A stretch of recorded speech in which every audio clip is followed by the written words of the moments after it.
Hi, I'm Kara, mom of 3, pediatric sleep expert, certified parenting coach, and founder of Well Rested Mama. Welcome to the Unswaddled podcast. Tune in every other week as we chat about baby and toddler sleep solutions, overcoming parenting challenges, and all things messy motherhood. Hello and welcome to this episode of Well Rested Mama Unswaddled. This time we are going to be talking about the transition from 2 naps to 1, which in my personal opinion, a lot of people do too soon. So we really want to break it down for you and help you not only figure out when to do it, but how to do it. So first things first is, when are we making this transition? Okay, like what signs are we looking for? First off, baseline, just to kind of give you an idea, we're kind of looking for that 14 to 18 month range. Now, I will tell you that in all the years that we've been working with little ones this age, 14 months tends to be a little early. And I know that's going to come as a surprise to you because a lot of kiddos are forced to make the transition before that. But when that is happening, everything's kind of falling apart. And I have just found that waiting until they're actually ready and not really going based off that specific age range is super important. So one of the number one signs, okay, your baby's in that range and now we're trying to figure out what is going on to help us identify, are they ready? The main thing that I look for is they're on 2 naps, okay? Are both naps restorative, right? So the 2 nap schedule prior to the kind of transitional schedule, which we'll get into in a little bit, is 2 restorative naps. And what that means is they're over an hour and 15 minutes. They are long enough naps to help your little one handle that full wake window afterwards. So that is like the first 2 nap schedule, okay? Typically, let's say 7 to 9 months old, okay? Then after that, we start to notice that the second nap is not really happening, right? And the reason that the second nap is not happening is because the first nap is too long and now all of a sudden that middle wake window isn't long enough, okay? So the second nap is wonky, right? So instead of jumping to the 1 nap schedule, we have that transitional schedule that we're going to follow, which is going to be shortening the first nap so that we're not skipping the second nap, which is going to get us to bedtime without becoming overtired. When we kind of mess with the scheduling, okay, where things are getting wonky, they're skipping 1 nap or 1 nap is all of a sudden shorter than the other, they start fighting bedtime or they're waking up early or they're having, long stretches during the night where they're awake, other things are happening in addition to one of those 2 naps not working, okay? So that is our they are ready, this is what's happening, we've identified it, now what do we do? And that's going to bring me back to the transitional schedule. We love to kind of get little ones on this halfway point. Okay. So back to those 2 restorative naps, we can't just jump to a 1 nap schedule. Okay. We gotta it's a slow progress. Okay. Just like all the little schedule changes you did previously, same thing. We kind of got to meet them in the middle, bridge the gap, and then ultimately get to that goal, which is the 1 nap. So during the transitional schedule period, we're keeping the 3 hours of daytime sleep. Okay. So we were on 2 restorative naps. Now we're on 2 naps, but only 1 is restorative. But the amount of daytime sleep is the same. And the reason for that is they still need 3 hours of daytime sleep, but we want to make sure that that first nap isn't affecting the second nap, okay? So by doing that, we are able to shorten the first nap. They slept, right? They were tired, they took a nap, but they weren't tired enough to take a really long nap, okay? So we're moving that first nap earlier, and that second nap is going to be our 2-hour restorative nap. And the goal of this is the naps are getting closer together and eventually they're going to merge into that one long, glorious 3-hour nap during the day, which is the dream schedule. That is you've made it, right? So we've been training for 3 hours midday of just peace. So an example of the modified schedule is going to be this, okay? Like I said, and people think this is crazy, but we're shortening the first wake window of the day. So let's say your baby wakes up at 7, okay? We're moving that first nap to 9 o'clock, which I know sounds insane, but they're tired enough, but they weren't awake long enough to really build up that sleep pressure. So yes, they'll fall asleep, but they won't sleep for long, which is our goal. We do not want this nap to be restorative. We want to cap it at 1 hour. Okay. And within that 1 hour, you have to think the nap starts at 9.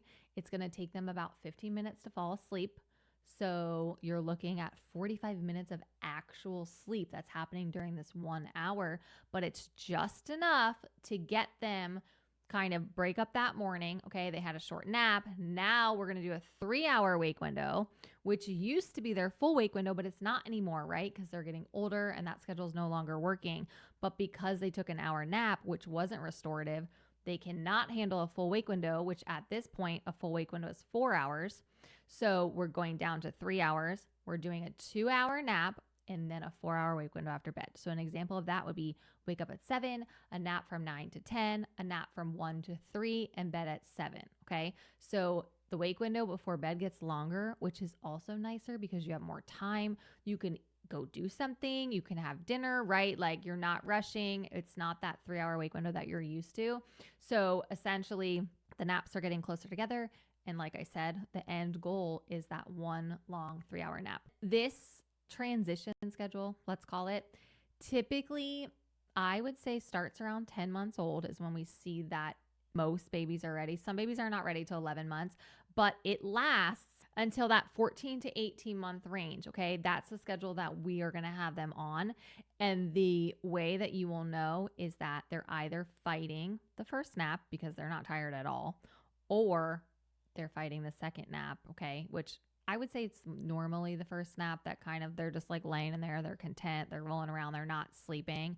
That just means they can handle more wake time. They're like, we don't need this morning nap, right? The wake window in the morning goes to 5 hours. Okay. That one nap is solidified to that 3 hours, but we're still sticking to 4 hours before bed. 4 hours before bed is truthfully, it's going to work until I would say 3. Okay. I mean, Caleb to this day could nap until 3 and I could put him to bed at 7. It might take him a little bit to fall asleep, but he's like content in there and totally fine. And he's 6. So like, it just depends on where they're at, obviously. And the older they get, the more you can stretch them. But that 4-hour wake window before bed is what's going to save you from those early morning wakings. And an example schedule for that one nap is going to be they wake up at 7, they nap from 12 to 3, and then they're in bed at 7. I would say that 3-hour nap typically sticks until 2. Like a lot of 2-year-olds can still take a 3-hour nap, but I would say that's like the gray area. Okay. That's where there's some 2-year-olds that can switch to the 1 to 3 nap. And there's some that will stick to the 12 to 3. I mean, until they're 2.5.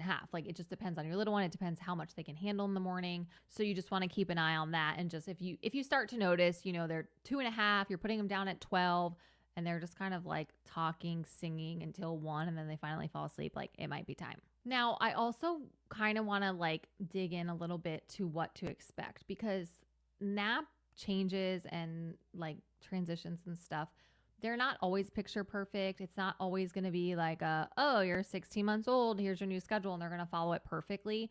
So, once you've identified like, okay, they're ready, this is what we're doing, this is like what needs to happen, that's great. But just go into it knowing that they might not fall asleep right away. They might wake up from that nap early, let's say halfway through, but that is totally fine. And as long as you're sticking to that set schedule, you're giving them the time to fall back asleep, you're identifying that nap is not over, and you're consistently keeping them until that end time of that 3-hour nap, it will stick. It just takes some time. And I mean, I'm talking 2 to 3 weeks, right? Like low expectations. They're learning something new, especially at 2, right? Like they're walking around the crib, they're talking, they're singing, they're saying all the things they learned. Like I remember Caleb would just run through all the words he knew, right? He would just lay in there and just like run through the words. And then all of a sudden he learned a song, and all of a sudden it's like, well, there's Baby Shark on repeat, right? But it's like they stop and they go back to sleep. But had I gone in and like gotten him up halfway through,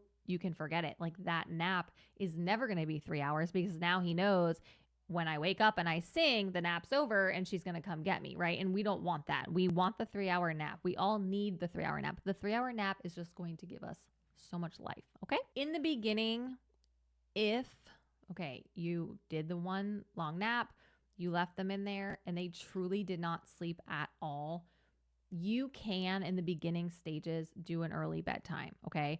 But the more you get into it and the more they're falling asleep during the nap and like maybe the sleep's on and off, you want to get closer to that set schedule and stick to that 7 o'clock bedtime. But in the first couple of days, if like you put them down at 12 and they did not sleep at all, it's okay, right? Just put them down at 6, let them go to bed. That's going to help avoid them from being overtired at bedtime, right? But just also remember they were in their room, it was dark, the AC was on, white noise. So they're still resting. But if they did not get any rest at all, you can totally resort to that. And another thing that you can do too, and I think Carter did this, is like Monday, Wednesday, Friday, he was on 2 naps, and Tuesday, Thursday, he was on 1 nap, and then we added more days. Like he wasn't ready to just jump into it full force. So, you could do a hybrid situation too, like off and on, alternating days, however it works best for you. But ultimately the goal is to stick to that set schedule, no budging, no wake window moving around, and everything will click a lot faster. Now, daycare. So one thing that I absolutely hate about daycare is they move to 1 nap at like 12 months old. And I just have the hardest time with it because no one is ready at that age. Okay. So when a little one is 12 months old and they are moved to the toddler room, right? They've graduated. Yay. After the first birthday, they force them into this new room. Things are going to be crazy. Okay. They probably will nap, right? But knowing daycare, that nap maybe ends early, or, they didn't nap at all in the beginning because it's like they're so overtired, whatever it may be. So in those situations, what you need to do is just identify like, okay, here's what daycare looks like. Ask for the nap report. Be like, I need to know what time did the nap start? What time did the nap end? A 12-month-old baby is so little that they could handle a cat nap. They might fall asleep in the car on the way home. Okay. And that's okay. But you're adjusting those wake windows after that point to make sure they're not going to bed overtired. Now, if they are forced on 1 nap, they're a little older than that and they're not falling asleep in the car, but they're a little bit too old to have that cat nap, because then they all of a sudden need, 3 hours awake before bed, and you don't want to push bedtime too late. Just do an early bedtime. Just get home, get them fed, get them in bed. You don't want to ever do bedtime earlier than 6 p.m., but 6 p.m., they're in bed. Let them catch up on all that daytime sleep that they've lost. And that's going to help you kind of avoid that overtiredness and really avoid those early morning wakings, because those are going to start to come into play if they go to bed overtired. And if you know that your little one is not ready for 2 naps, but daycare insists on doing it, do 2 naps on the weekend. Give them those 2 days to reset, recharge, catch up on their rest, and then eventually they will get used to it. All daycare babies are resilient. Okay. We know that. They'll figure it out. They'll kind of get into a groove, but don't be afraid to do something different on the weekends when developmentally they cannot handle the 1 nap. There's no reason for you to torture yourself on Saturday and Sunday when you know that they want the rest and they need the rest. So now we had some questions submitted on Instagram, and we are going to answer a couple of them. The first one is, what age should transition from 2 to 1 nap? I personally would say 15 to 18 months, but some babies do it earlier than that, as early as 12 months. But I actually say 16 to 18 months, but sometimes I give in to the 15-month-olds. 16-month-old daycare will be 1 nap, but still naps 2 times a day at home. Doesn't seem ready for 1 yet. Okay, so to be honest, this age, I am comfortable with them switching to 1 nap as long as it was a 3-hour nap was being offered. I would just see how it goes. See what the transition looks like. See how your little one's handling it. If things are absolutely crazy and Monday through Friday is just not working for you, stick to the 2 naps on the weekends and just give, them that time to reset. But ultimately, I do think that after a little bit of repetition, they will get it and it'll start to kind of smooth itself out. How to know when to cap the first nap at an hour as a step to the 1 nap transition. So the way that you are going to figure this out is that they're not taking their second nap, and that's because the first nap is too long. So they took a long first nap. It was restorative. Now all of a sudden they're not taking the second nap. That's when you want to shorten that first nap to 1 hour, and then you'll start to see that second nap come back into play. 14-month-old, some good second naps, some horrible. When do I transition and how? Okay, so I would venture to say that it's possible that the first nap in this situation is still too long. So if you have not already capped that first nap to an hour, I would start there. If you have already done that and you're doing the 3-hour wake window before the second nap and it's still not working, then I would just cold turkey make the transition and see how it goes. Practice sleep training if early morning wakings. Yes. Okay. However, if your little one's having early morning wakings, it's because the wake window before bed was too long, most likely. So you want to take a look at what's going on. If you can adjust bedtime so that they are hitting that 4-hour wake window, I would do that. And you'll most likely see that early morning waking disappear. If the schedule is picture perfect and they're having early morning wakings, then yes, you want to implement sleep training until the designated wake up time to kind of keep that schedule consistent. And also keep in mind, this is only going to apply to independent sleepers. If your baby is not going to bed independently at the beginning of bedtime, you can't just implement sleep training in the morning. It has to be from start to finish. So with all of that being said, the top things I want you to focus on are not rushing. Don't make the switch too early. Okay. Identify what is happening during the day. Why are things weird? Is it because the schedule needs change? Do you need to switch to that transitional schedule? Really focus in on all of that. Figure out what the missing piece is and what actually needs to be changed. If they are ready, then yes, I encourage you to make that change. But I want to make sure that you're going through all those steps that we kind of just went through to make sure, okay, they're ready. We're going to do this. We're going to hit the ground running. And when you make that decision, you need to be consistent. Everything needs to look the same.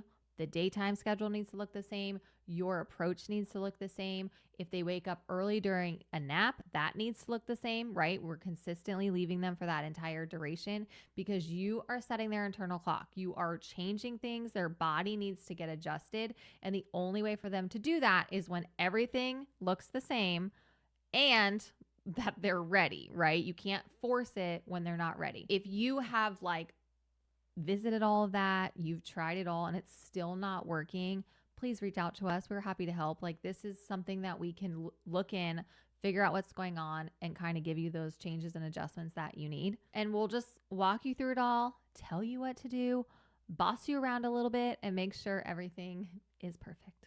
Thanks for tuning in. Be sure to subscribe so you don't miss the next episode. Give this video a like if you found it helpful or share with a friend. If you have any questions, leave them in the comments and we'll see you next time.